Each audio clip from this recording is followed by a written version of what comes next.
안녕하세요. 반갑습니다. 오복음TV와 함께하는 복음으로 보는 성경 이사야서 오늘 17장을 보도록 하겠습니다. 이사야서 17장은 다메섹에 관한 경고라 그렇게 1절에 되어 있는데 이 다메섹은 아람입니다.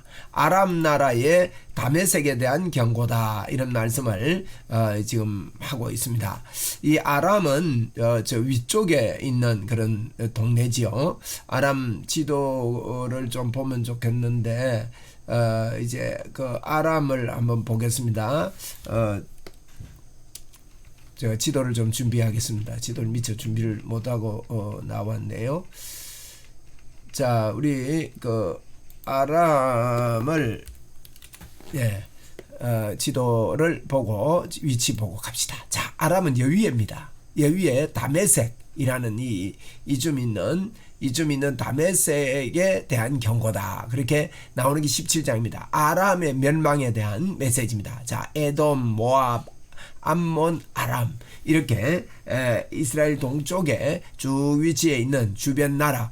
이제 그 우리가 15장 16장에는 모압에 대한 말씀을 들었습니다. 그 다음에 저 북쪽으로 올라가서 아람에 대한 이야기입니다. 이 아람은요 북쪽 이스라엘과 아람이 연합을 해서 유다를 쳐내려왔습니다. 그럴 때 유다는 이제 하나님을 의지하지 아니하고 아수르에 의존을 해가지고 아수르의 도움을 요청을 합니다.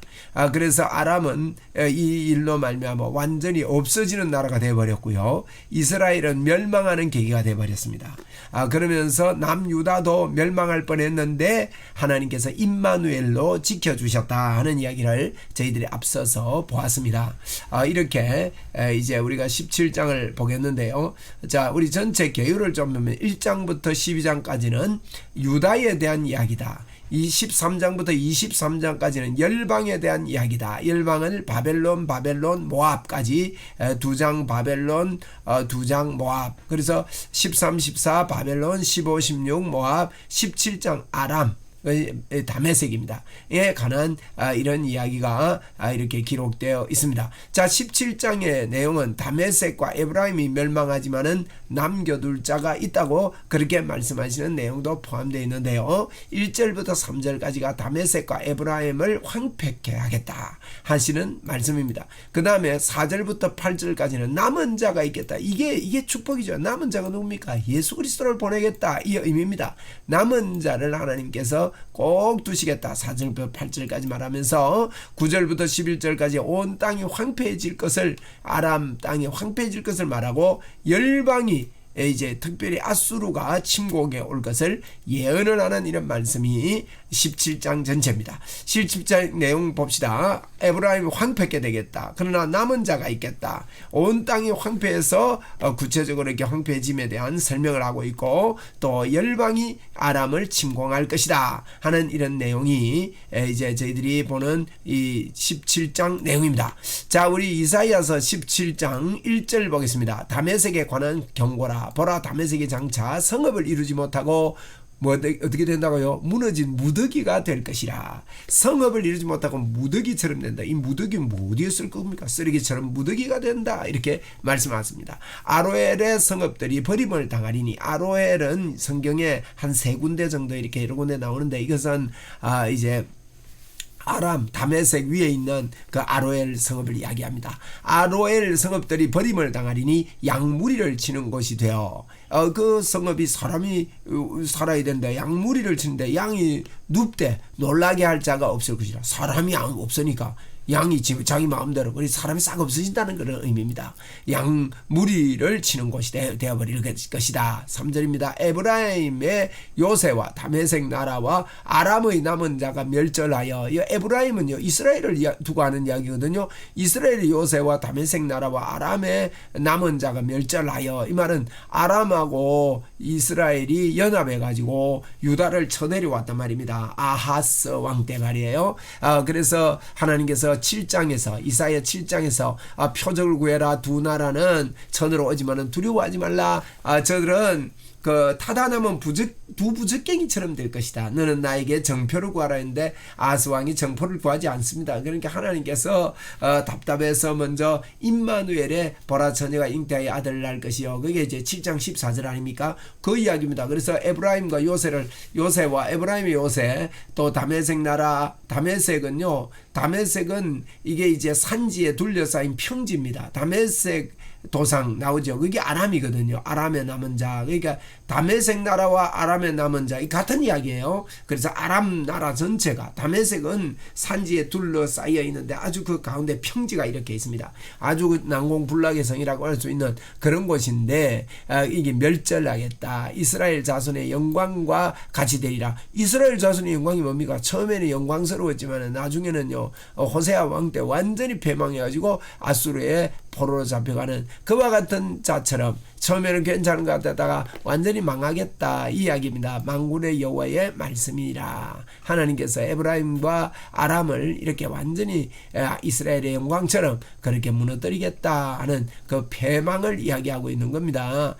그래서 이제 그렇지만은 그날에 야곱의 영광이 쇠하고 그의 살찐 몸이 파리하리니 야곱의 그날이 언제입니까? 하나님의 날을 말합니다. 야곱의 영광이 쇠하고 야곱의 영광은 처음에는 괜찮았지만 나중에 쇠했죠. 마치 추수하는 자가 곡식을 거두어 가지고 그의 손으로 이삭을 벤 것 같고 르바임 골짜기에서 이삭을 주운 것 같으리라. 이삭을 베고 없고 뭐 이제 이삭 주운 것 같은 게 보잘것없이 그렇게 돼버리겠다. 그러나 그 안에 그러나 이 말은 그러나 완전히 망하지 않는다 그 의미죠. 그 안에 주울 것이 남으리니 감람나무를 흔들 때에 가장 높은 가지 꼭대기에 과일 두세 개가 남음 같겠고 완전히 남는 자가 그래도 그러나 있겠다는 거예요. 하나님의 사랑이죠 이게. 완전히 배망하지 않고 그러나 남는 자가 있을 것이고 나무 같으니 무성한 나무에 가장 먼 가지에 4-5개 그렇게 나무같이 감나무 꼭대기에 옛날에 어릴 때 보면 꼭대기에 보면 홍시가 돼 있는데 너무 높아가 못 따가지고 그 겨울에도 있는 게 있어요. 그처럼 그렇게 되겠다. 이스라엘의 하나님 여호와의 말씀이니라. 그러면서 남은 자가 있을 것이다. 하나님의 완전한 패망이 아니라 그렇습니다. 우리 하나님은요 돌아오기를 바라면서 우리에게 완전히 패망을 하게 하는 게 아니라 기다려주시는 우리 하나님이시죠. 7절입니다. 그날에 사람이 자기를 지으신 이를 바라보겠고 보세요. 그날이 되면 이 남은 자가 이런 광경을 보면서 예수님을 하나님을 바라보겠고 그 눈이 이스라엘의 거룩한 이를 뵙겠고 자기 손으로 만든 제단을 바라보지 아니하며 우상 숭배하지 않겠다는 거예요. 자기 손가락으로 지은 아세라 태양상을 바라보지 아니할 것이다. 그날에 하나님께서 남은 자를 넣어가지고 그들이 이제 하나님을 바라볼 것이다. 하나님의 목적은 이겁니다. 여러분 왜 그 사람들을 멸망시키는 게 하나님의 목적이 아니에요.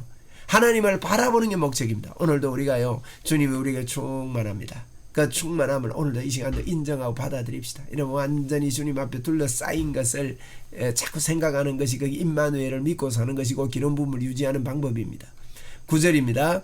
그날에 그 견고한 성읍들이 옛적에 이스라엘 자손 앞에서 버림받은 수풀 속에 처소와 작은 산 꼭대기의 처소와 같이 황폐하리라. 온 땅이 황폐하게 될 게 그날에요 남은 자 외에는요 이 견고한 성읍이라 할지라도 옛적에 이스라엘 자손 앞에서 버림받은 수풀 속의 처소와 작은 산 꼭대기에 처소 같아서 황폐하리라. 그런 말씀을 합니다. 10절입니다. 이는 내가 내 구원의 하나님을 잊어버리며 왜 그렇게 됐냐? 이 원인이 뭐냐? 구원의 하나님을 잊어버렸기 때문에 그렇게 됐다는 거예요. 내 능력의 반석을 마음에 두지 아니한 까닭이라. 그러므로 내가 기뻐하는 나무를 심으며 이방의 나무가지도 이종하는도다. 그러면서 이런 멸망을 이야기를 하고 있는 것입니다. 그래서 11절입니다. 11절에 내가 심는 날에 울타리를 두르고 아침에 씨가 잘 발효가도록 하였으나 이렇게 그 가지를 심고 이랬지만 발육하게 했지만 근심과 심한 슬픔의 날에 농작물이 없으리라. 아무리 씨 뿌려도 농작물이 안 되네. 농사 망했다는 거예요. 하나님께서 완전히 멸망시켜버리겠다. 이 의미를 이야기하고 있습니다. 그러면서 슬프다. 어떻게 이렇게 됐냐? 슬프다. 많은 민족이 소동하되 바다 파도가 치는 소리같이 그들이 소동하였고, 여러분 바다 파도 칠 때 확 해일이 일어날 때 보셨죠? 우리 일본의 해일이라는 영상으로 한번 보셨습니까?